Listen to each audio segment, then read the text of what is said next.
Brad, thanks for joining us. You've been a champion for carbon disclosure for so long, but particularly in your new role. How can government lead on the issue of carbon disclosure? Well, first let me say thank you, John and NYU. It's great to be here, especially exciting to be here today after NYU's great divestment announcement yesterday. So let's hear it for that. That was a big deal. And then I also want to say one thing I really liked about the announcement and the letter was the credit to Sunrise for the organizing, in addition to a pretty detailed report on what that divestment looks like. So props to Sunrise NYU, and props to the NYU board for making the right and urgent decision. And I just also, because she's long been such a climate educator of me, I'm generally delighted to work with Urban Green Council and many other advocates, but Ellen Honigstock has been one of the people that's from the earliest days kind of educated and pushed me the most on these issues, and so I just want to say a big thank you to Ellen as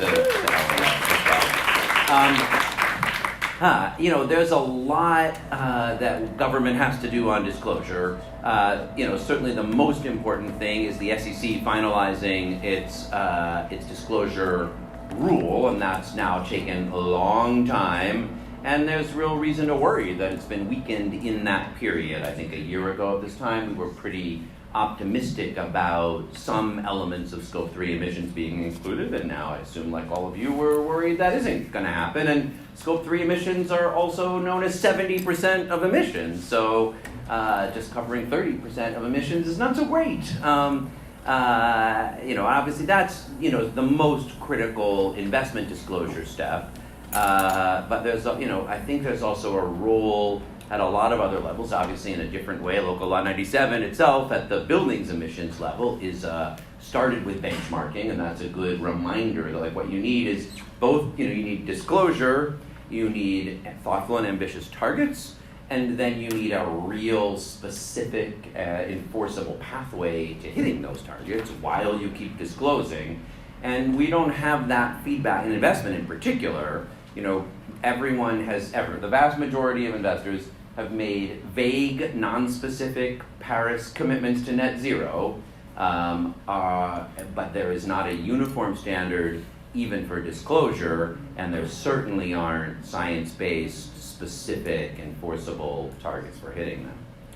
So we talked about the SEC, it's so important, but I guess my question to you is, does it really even matter now? I mean, the actions you're taking in other cities, the European Union has already moved on, they've passed their SEC type rule, and now 2 days ago, the state of California passed legislation requiring Scope 1, 2, and 3 disclosure. Is the horse already out of the barn? Do we still need the SEC? Oh, I guess I think we do still need the SEC. I mean, that won't be enough because, look, I mean, if what we get is Scope 1 and 2 disclosure requirements, but not Scope 3, and of course, disclosure is good, but it's got to go along with a specific set of commitments and, kind of science-based targets and then real consequences for not hitting them. At the same time, it is a problem that there just isn't a common set of standards that people are using. And we find that a real challenge. It is like apples to apples comparisons are critical, and I do think the SEC rule is important. So you alluded to this. Most companies say they're net zero. There was this kind of rush to net zero after the Paris Accord. But in practice, most of those pledges aren't really real, covering all scopes with verification. Your team and you have actually done some measurements on this. What have you found with the portfolio on versus how many people are taking pledges, and what do you actually deem as real? Yeah.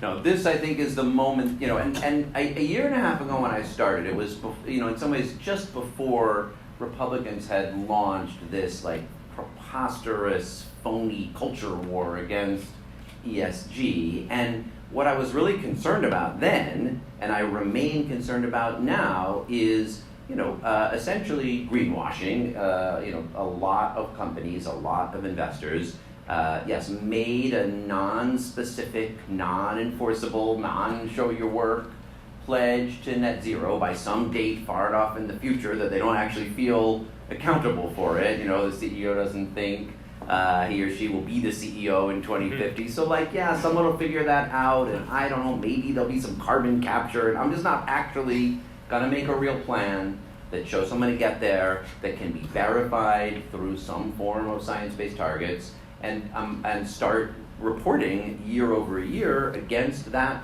plan with some consequences if we don't hit it. It's pretty straightforward that you either have that or you have no plan at all. And what we can now see are all the places where actors who made those pledges are quite clearly violating them. So let's take the banks, you know, for an example. I mean, America's biggest bank, JP Chase, made its net zero in 2020. Since 2020, they have lent $150 billion on the expansion of fossil fuel extraction. They refuse to make absolute emissions targets. They use what are called intensity targets. And you can make your intensity target go down even while you're increasing your oil and coal extraction just by increasing your natural gas extraction faster, since it's got a lower ratio. But you're putting more emissions into the air. So you know, and yet, so J.P. Morgan Chase's Paris Pledge is meaningless until they take some real actions. And unfortunately, that's true of U.S. banks broadly. Not one major U.S. bank has set a timeline just for ceasing to lend on new fossil fuel extraction, even in coal. European banks a little further ahead, BNP Paribas, HSBC. I mean, obviously got to be pushed a lot further, but are further than U.S. banks. Or I'll give you just one more example that Jamie Statter on our team has shared with me recently. So we're looking at the financed emissions in our portfolio by sector, and we've set a goal that 70% of our portfolio companies will have not just a vague net zero commitment, but science-based targets, a verifiable, enforceable plan to get there by 2025, and in scopes 1 and 2, and that 90% of our financed emissions will have science-based targets across all 3 scopes by the end of the decade. And so now we're going through pretty specifically sector by sector. In the utilities sector, which is obviously a very significant committer to emissions in our portfolio, since we've divested from fossil fuel reserve owners, so utilities are a big chunk of our finance emissions. 90% of portfolio companies made a net zero commitment. Anyone want to guess what percent of them have science-based targets? It's better than 0. It's even double digits, but it's as low in double digits as you can get. 11%. So 90% have a Paris commitment. 11% have science-based targets. And again, I feel like a commitment without a science-based target is almost worse than no commitment at all. Like, it's not just real.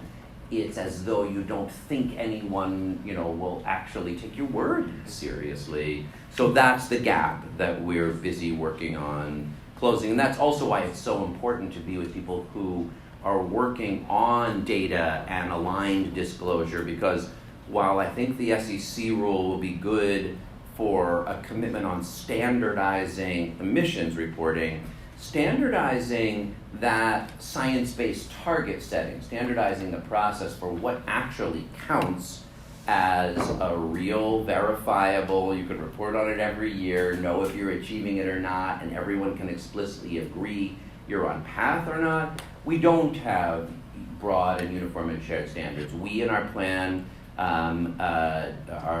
cite the SBTI, the Science Based Targets Initiative, and that's what we're going to count as as credentialing. We're open to other possibilities. We're eager to work with people because if we can build a broad agreement around that, and if people adopt it, then those commitments will get real. And if we can't, then they're not going to be worth the paper they're written on. So let's continue on that theme. So since the Paris Climate Accord was signed, actually, banks have provided $5 trillion in capital to expand GDP. I'm sorry, $5 trillion of capital to expand fossil fuels, which is like the GDP of Japan from an equivalency standpoint. So now, since that time, some banks are taking action. Some aren't. Some are.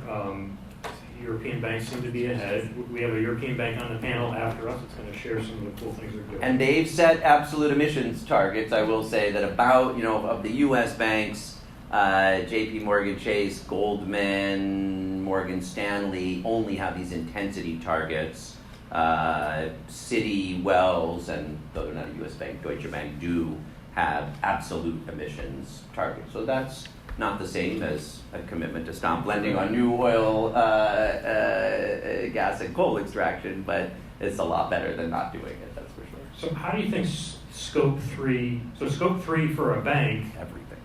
is their financed emissions. Scope 3 for a bank is their loans. But Scope 3 is a product. Scope 3 for a bank is everything, Scope I mean, like, let's just, so, does everyone know the scopes 1, 2, and 3 definitions? Should we do them? Let me say them quickly because there's a lot of lingo. So Scope 1 are the emissions that come from what you generate on your site or in your plant. So if you're a factory, you're making something, then you have emissions, and that smokestack, those are your emissions. But banks don't have a lot of smokestacks. They're not like, I don't know. Scope 2 is the emissions from the electricity that you buy. There's lights and computers at the banks, but Scope 3 is essentially everything else. That is all your upstream and downstream emissions. If you're a car company, that's when fossil fuels are burned in the gas tanks of your vehicles. It's hardly incidental. And if you're a bank or financial institution, that's the emissions from the things you are financing. And I'll just say it is possible to do this. BP's net zero commitment is Scope 3 inclusive. So there are companies committing to genuine Scope 3 net zero targets, and again, our 70% of overall emissions are Scope 3. So to help us understand, how will that be transformative? When banks have to disclose Scope 3, what's going to change? Well, again, nothing will change unless their disclosure of Scope 3 goes along with them setting science-based targets to get to net zero. But if what we understand a genuine net zero commitment to mean is that by 2050, assuming that's your date, and we've set an earlier goal, but let's assume most of the goals are 2050, that if we understand that by 2050, your scopes 1, 2, and 3 emissions will get to net zero, then I think you would quickly say, maybe we better actually stop lending on new coal, gas, and oil extraction because that's taking us in the other direction, not going down. And again, I mean, for a bank to say by 2050, I'll be net zero in the lights in the bank and the boiler in the basement is just worth nothing. Like, I know, for banks, way more than 70% of their total financed emissions are Scope 3. So that's just the whole ballgame. And again, this really is about taking the long-term view, because let's just remember, it's not just sort of finance against the good of the planet. If we don't succeed in hitting those net zero targets by 2050 and keeping warming under let's call it 2 degrees Celsius, we will burn up trillions of dollars in our portfolio. Like, that's what the science tells us the consequence is. So there are short-term profits to be made by continuing to lend on oil, gas, and coal, but everyone will collectively suffer financially if we don't. We have a thesis at Urban Green that if banks have to decarbonize their lending portfolio because of disclosure, they're going to have to look at their largest asset class to do that, which is real estate. And so we're hoping that there'll be a different type of transformation for financing for real estate. We're going to talk about that on the panel later. But you've been up and close with this. You've actually filed shareholder resolutions on behalf of the pension funds. What are the banks saying to you about disclosure? I mean, I think one of the challenges is that they have not been helping move the SEC forward. So more broadly, not just banks, but financial institutions have cast a lot of doubt on Scope 3 measurement. And I was, talking, Larry Fink has been clear about this publicly, like he, pshaws at Scope 3. So there's been a real undermining of Scope 3 evaluation. It's so hard to do. It's upstream, it's downstream, but so that has been a real problem.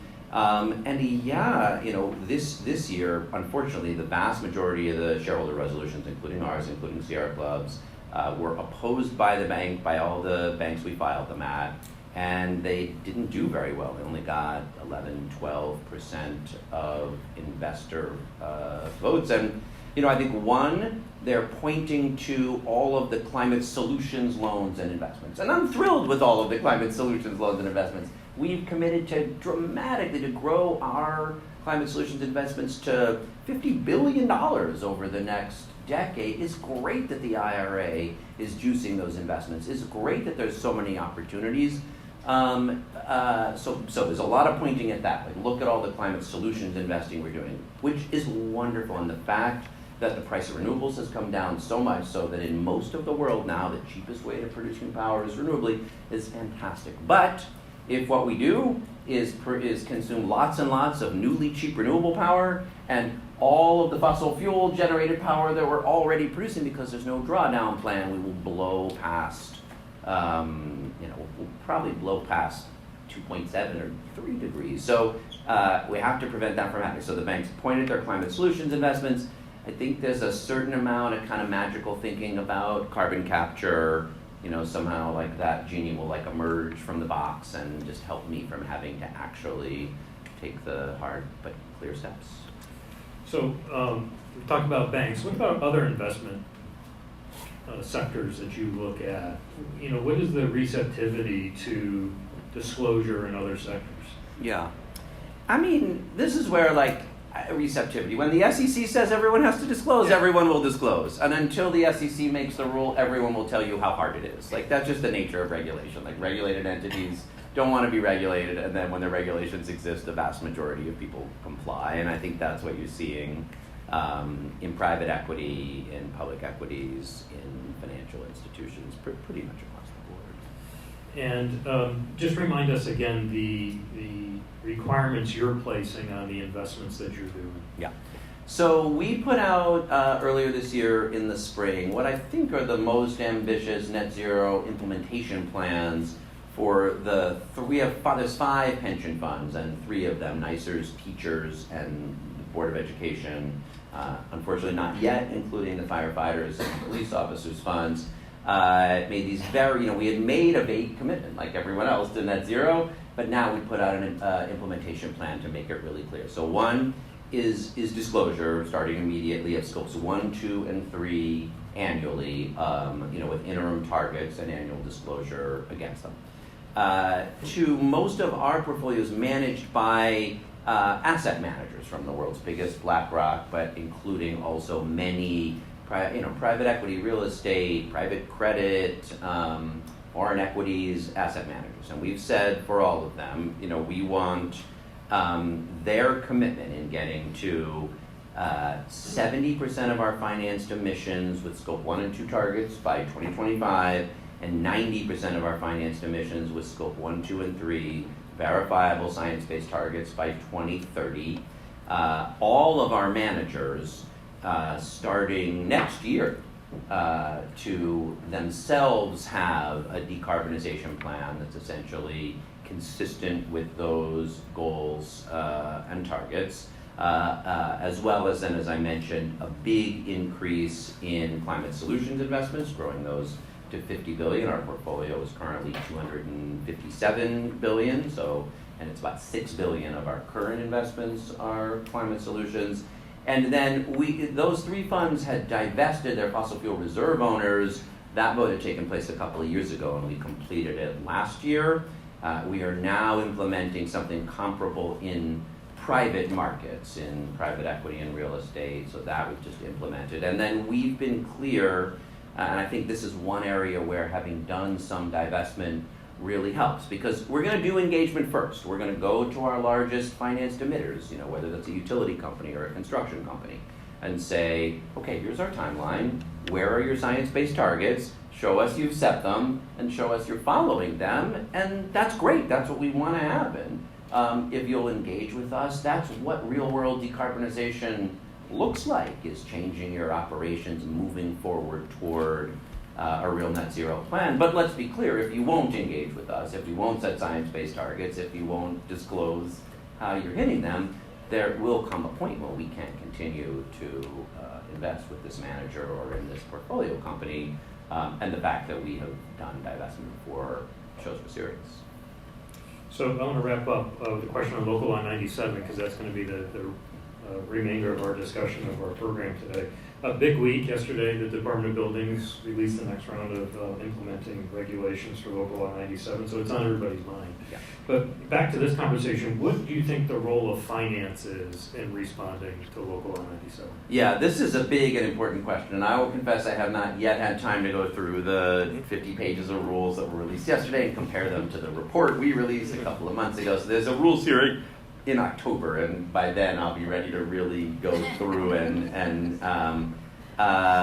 but it's important to get the rules out and have some real clarity. And this is, like, what we want here is genuinely mobilizing the investment and construction and design and building transformation work necessary to do something that is really significant. I mean, it's going to grow the building retrofit work 20-fold or something. It's a huge thing.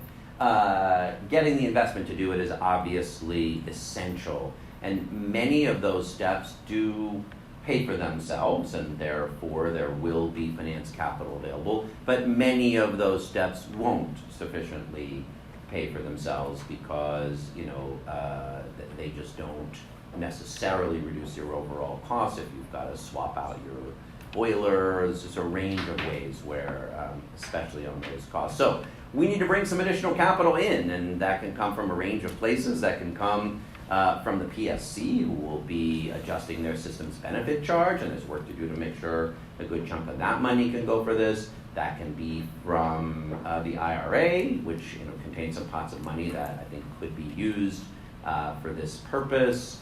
But this is a really critical question. That could be for residential buildings by a new version of J51, the retrofit tax credit, that could be tied both to decarbonization and, importantly, to tenant protections, because we don't want the charges passed through in an already very unaffordable city. So we're going to look at all those things, but it's really important, like the capital to do this, both what can bear return and what needs to be subsidized, is really critical. And that's not in the rules themselves. I know that's something that Rit Agarwal and the city team care about, but we've got a lot of work to do. It's critical to have the rules and be clear when people have to enforce them, what the timeline is, but bringing in those additional sources of capital to make those investments is critical. Final question, and you just prompted it for me, but it's true, a lot of the investments have a payback, but it's also true that some of them are just longer than normal payback horizons. Do you think we've come to a point where the climate crisis is a life safety issue? Because we don't question the payback of putting in a sprinkler system in a building. So have we come to the point for those things that don't have a natural payback that there is a different reason why that investment needs to be made?